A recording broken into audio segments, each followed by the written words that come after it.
What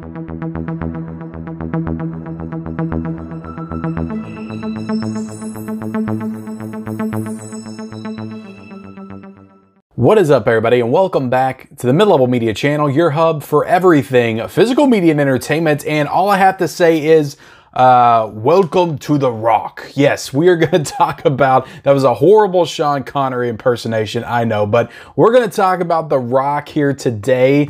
And I'm very excited to do it because this is the first time that I've watched this movie in probably 20 years, maybe longer. It might be closer to like 22, 23 years. It might have been since the 90s since I've seen this movie on VHS. So I'm really excited to get into this. It is Nicolas Cage month, a summer of Cage here on the Mid-Level Media channel. So I have watched Raising Arizona, and now I watched The Rock. I just had to revisit this one. I've seen Con Air 100 million times. I've seen Face Off so many times, but for whatever reason, I really don't know why. But I remember watching The Rock quite a few times when I was a kid, but I just stopped watching it. I just never watched it again after a period of time. So I'm happy to say I've watched The Rock on Blu-ray. Just purchased this Blu-ray so I could watch it. And it's only $6.50 on Amazon right now. But yeah, we're going to get into talking about this movie. We're going to talk about a little bit about the the Blu-ray itself and some special features and stuff. I'll do kind of a Blu-ray review with this as well, but mostly we're just going to be talking about the movie here today. But before I get into it, I want to ask that if you are not yet a subscriber of the Mid-Level Media channel, what are you waiting for? Hit that subscribe button for more great content. Do tons of stuff on this channel, mostly centered around the world of physical media, Blu-ray and 4K reviews and unboxing videos and collection hauls, and just tons of stuff. If you like all this stuff behind me, if you like owning the movies that you love, you'll like this channel. So definitely consider hitting that subscribe button, and also like this video. And guys, I need to know what's your thoughts on The Rock. Is it one of your favorite action films of all time? Let me know in the comment section below, and also turn on those bell notifications for all future videos. So jumping right into it, I'm gonna jump head first into this. I didn't even write any notes, because usually when I like a movie this much, because look, I'm gonna say it right now, I love this movie. I thought this was freaking awesome. I don't know why I haven't watched it more until now, but I usually don't have to write notes. I can just go straight in and talk about this movie. But this is a hell of a fun movie. I really enjoyed this. It's 2 hours and 16 minutes. It went by so quick. Like, I enjoyed every part of this movie. Is the plot a little messy? Is the Bayisms there for sure? But for whatever reason, like, I feel like Michael Bay has shot like the same type of movie, using the same camera work and just telling the same type of stories since the 90s. But for whatever reason, it doesn't work for me as much now. And it did work for me when I was a kid in the 90s. I'm just super nostalgic for it. So you had The Rock come out in 1996. This followed up Bad Boys, which was his first film, in 1995, which I also love. I love all of those action movies in the 90s. I'm just super nostalgic for all of them. Disaster films. He did Armageddon in 1998, which is also another one of my favorites. So his first 3 movies, I don't think he did one in 97, but somebody can correct me if I'm wrong. I don't think he did. I think he did Bad Boys, the 1, 2, 3 punch, Bad Boys, The Rock, and then Armageddon are definitely my 3 favorite Michael Bay films. There are not any ones that he's done after that I would put above these 3 movies. But yeah, definitely, the Bayisms are there. Just the camera work, the rotation. There's a spot in this movie where Nicolas Cage gets the bad boy rotation in the middle of the streets, and I completely marked out for that. I'm like, oh, that's the Bad Boy shot, and they're doing it with Nicolas Cage. It was freaking incredible. But the dialogue is a little, goofy. Like, Nicolas Cage in this movie. Can we talk about Nicolas Cage? He is dialed up to 11 in this film, 12, 13. Like, this is pure Nicolas Cage right here. Like, he was at the height of his powers with this movie. This one in Face Off as well. It's just, he's goofy. He says goofy things in the end, like when he shoots Tony Todd with that rocket. And Tony Todd's in this movie. I didn't even remember that. Candyman is in this film. We'll talk more about Tony Todd in a second. But when he shoots Tony Todd, he's like, have you ever heard that song, Rocket Man? Because you're a rocket man. And he shoots a rocket. It's just lines like that. Or when he pulls Sean Connery, he's like, listen, a-hole. And it's just, he's doing that kind of just goofy stuff all throughout the movie, but he's like 100% all in on it. And just his line delivery is so serious, but the things that he's saying are not matching the seriousness of the tone of his voice. But I love it. I love every bit of it.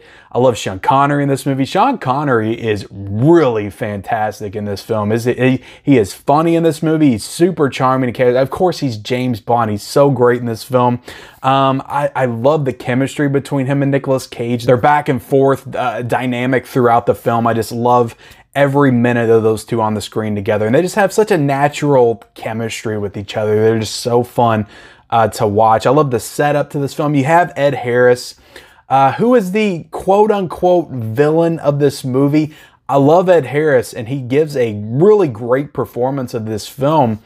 I wouldn't call him necessarily like one of the best villains of this type of action movie during the 90s. There were definitely a lot better villains. I wouldn't even really call him a villain, really. Like, there's so many shades of gray to him, but you can tell like he's doing these dastardly things, but he's not necessarily doing them with the most, ill intent. Like, he's threatening the city. He's threatening to kill hundreds of thousands of people. He's trying to get money for some of the soldiers that were under him because he was a former general.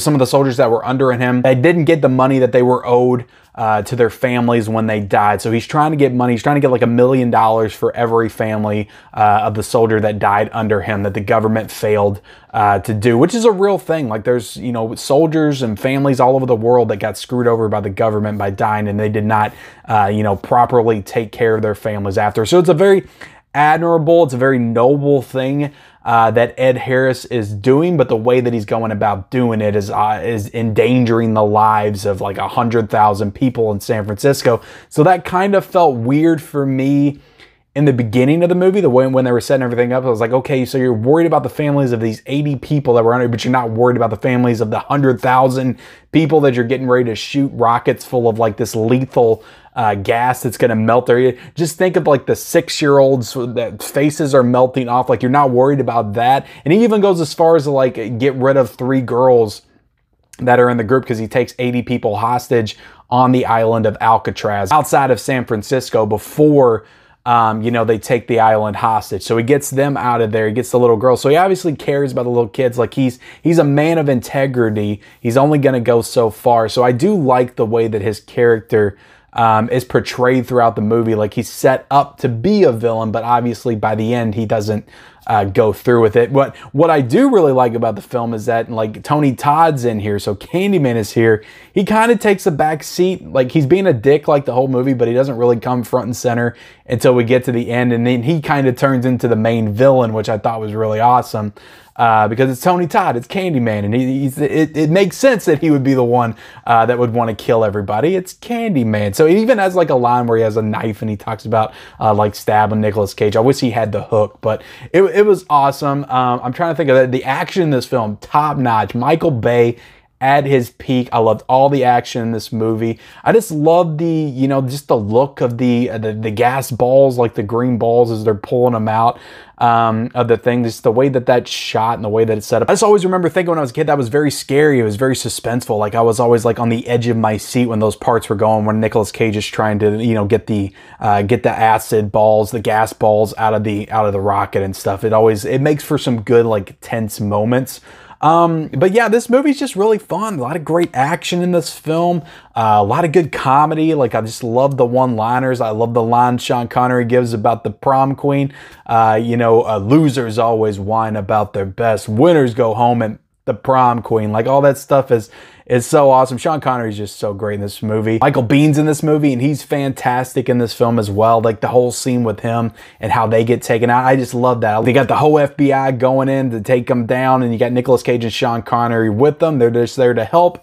And then, Sean Connery's meant to be the guy. Nicolas Cage is meant to be the technical expert. And they're supposed to have the FBI protect them, and then they all get taken out. And then it's just Nicolas Cage and Sean Connery that are left to, fulfill this mission together. And I love that dynamic. And yeah, I loved everything about this movie. I'm gonna be honest. I really enjoyed this film. Like I said, just a lot of great comedy, a lot of great action. It's one of the most perfect action. I just can't believe I've went this long without watching this movie. I absolutely love The Rock. It's rated R, so there's just a lot of great, like, not really gory sequences, but when people get shot up, like, you see it, you see the bullets going through them.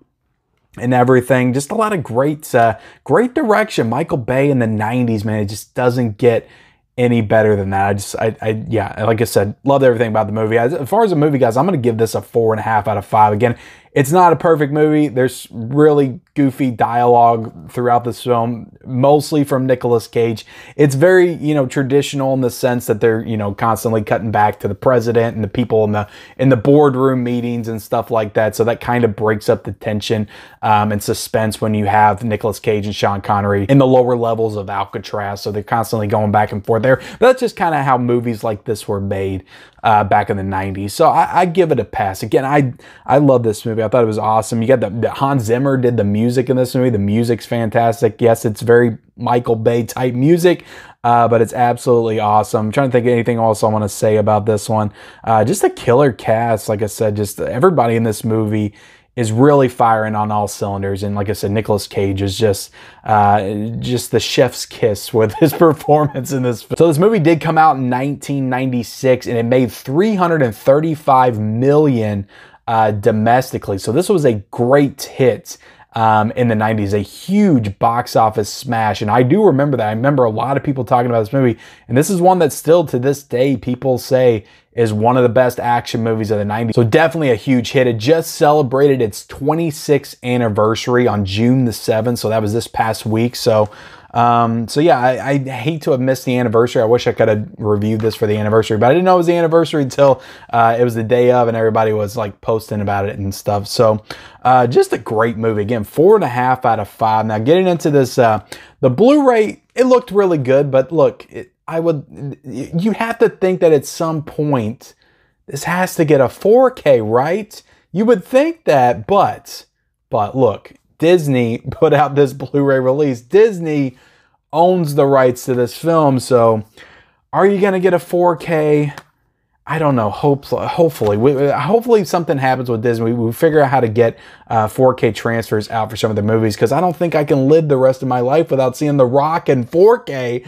It will look absolutely amazing. You see those green beads in 4K. Just the cinematography in this movie is great. Just I love the shot at the end where they bomb the island. You see the explosion coming up like that. Everything would look fantastic in 4K. So hopefully eventually we'll get a 4K. But if not, the Blu-ray looked really good. It looked really good. It's just not 4K. It could look better, but I could live with it at the end of the day. You do get a lot of cool bonus features on here. There's a bonus feature which I had no idea that they did this, but they did the world premiere of The Rock at Alcatraz. They actually did it on the island outside of San Francisco on Alcatraz. They took everything, they put everything on a boat. They put the projector and the screen and everything and all the equipment to set everything up. They took it out there, they set it all up, and they had the world premiere for The Rock on Alcatraz. I had no idea that they did that, but I thought that was super cool. But they got audio commentaries by director Michael Bay on here. So a lot of great special features on this Blu-ray. So this one, I'm pretty sure,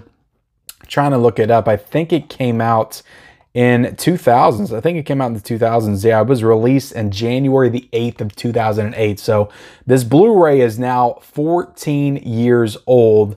And no other release has come out for this. Like no special editions on Blu-ray, nothing. It's just ridiculous. Like movies like this just deserve better. And yeah, but the Blu-ray looks good. It looks good. You do have the audio is 5.1 Dolby Digital. So again, no Dolby Atmos. That would probably be nice for most people. But look, this movie is great. If you don't own this movie, if you'd never seen this movie, buy this Blu-ray right now. Like I said, it's super cheap. It's only $6.50 on Amazon. Highly recommend it. I just love this movie. I'm so glad that I revisited this one and just liked it so much, because that didn't really happen with me when I rewatched Face Off a couple of years ago. Like I liked it, but most of my enjoyment of that movie, my rewatch, was built on nostalgia that I had for it. Con Air is still my favorite. I love that movie.